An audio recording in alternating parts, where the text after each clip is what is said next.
Capcom's Resident Evil franchise has never been a stranger to innovative ideas and taking risks. In 1998, Resident Evil 2 featured two distinctly different single-player campaigns that saw the player controlling two main characters, both of which needed to be played to experience the entirety of the story. In 2019, when Paradox Studios remade the Capcom classic, they didn't shy away from the innovation brought forward 21 years prior. Revisiting RE2 for its built-in second playthrough a year after its release, it was only natural for some things to feel better and some to feel worse. But ultimately, the innovation from 1998 made for a really unique way to experience a game I loved for the first time all over again. Welcome everyone. Welcome back to LegalSpeak, a ColdNorth production. I'm the Law Morris, and this is the video essay series in which I get to talk about the games I've been playing and what I think of the medium as a whole. Resident Evil 2 was one of my favorite games of 2019, really only being outdone in my eyes by Control. But while I enjoyed it a lot, I only played through one of the two main characters' stories, telling myself I would come back and play Leon's story eventually. Well, eventually finally came, and now it's time for us to talk about Resident Evil 2 again. Some elements of this video might be considered spoilers for a game that has been out for 22 years, and again for another year.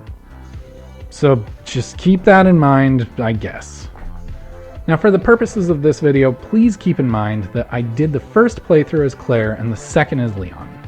A lot of the two campaigns of RE2 are the same. Both Leon and Claire have to do the medallion puzzles in the police station. Both characters end up in the sewers. Both end up tackling the crisis in the greenhouse of the underground Nest laboratory. And while a lot of it is the same, there is enough variance between the two that they feel significantly different enough to justify the second playthrough. Both characters have to find all the medallions, but the second time through the police station, the player is under the constant pressure of being pursued by Mr. X.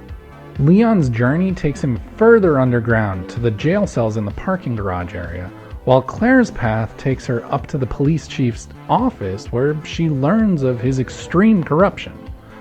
And both characters encounter their own companion who accompanies them throughout the night.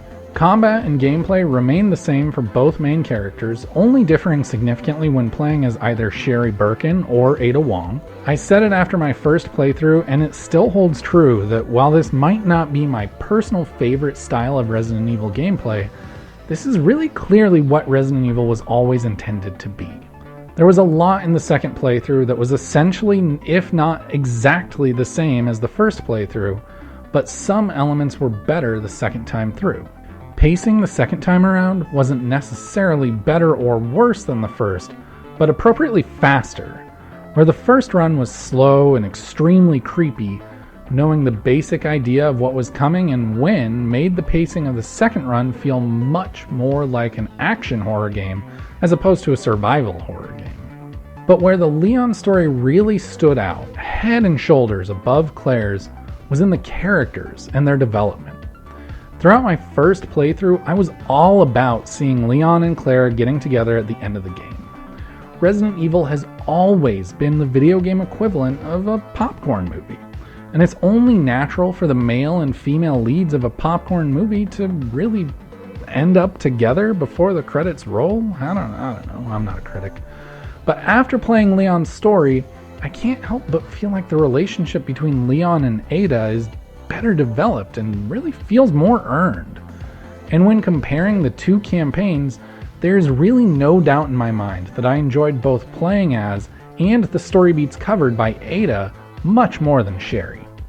Ada had her own personality and motivation and was more than just someone for the player to protect, and her presence had a much more meaningful and longer lasting effect on the overall story.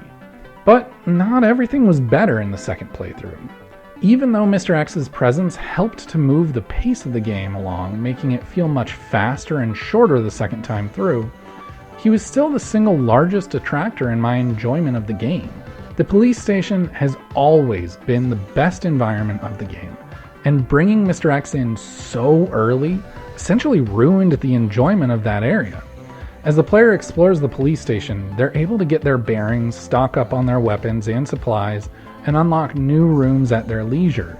But bringing Mr. X in so early forces that exploration to directly compete with the rushed nature of constantly running away from the tyrant.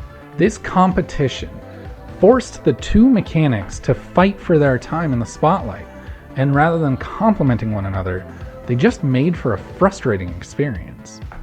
Another way the second playthrough fell short was in the inconsistencies in storytelling. But I do believe this was exacerbated by playing Claire first and Leon second. While the storytelling in a vacuum was fine in both playthroughs, when evaluated in the context of having already played one, the second felt odd.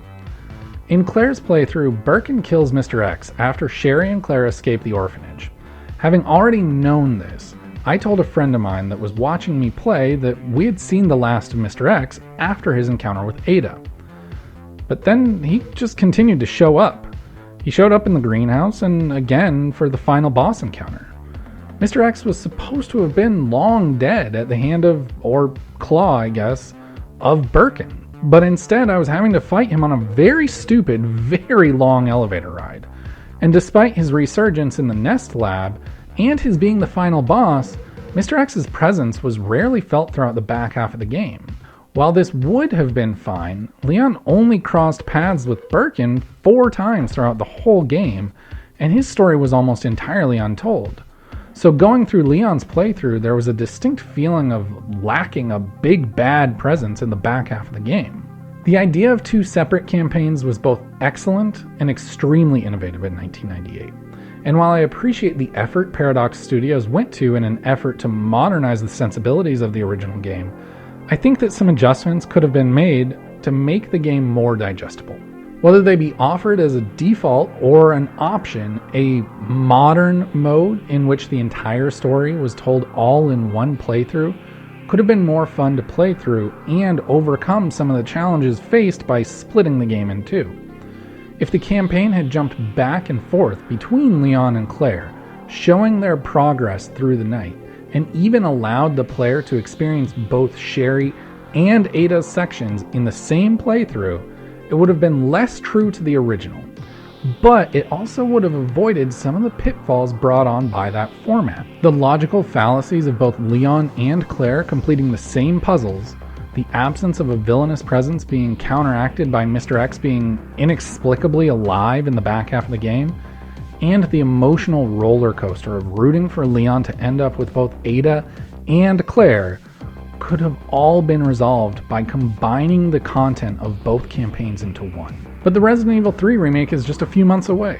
Originally, Resident Evil 3 was intended to be nothing more than a spin-off of Resident Evil 2, built entirely around the Tyrant mechanic. It wasn't until Capcom decided that the benefit of having another numbered entry of the series come out so quickly after the original RE2 would be advantageous that the spin-off called Nemesis would don the 3 moniker, and the true Resident Evil 3 would become the spin-off eventually known as Code Veronica. So the follow-up to my second favorite game of 2019 might be based entirely around my least favorite parts of that game.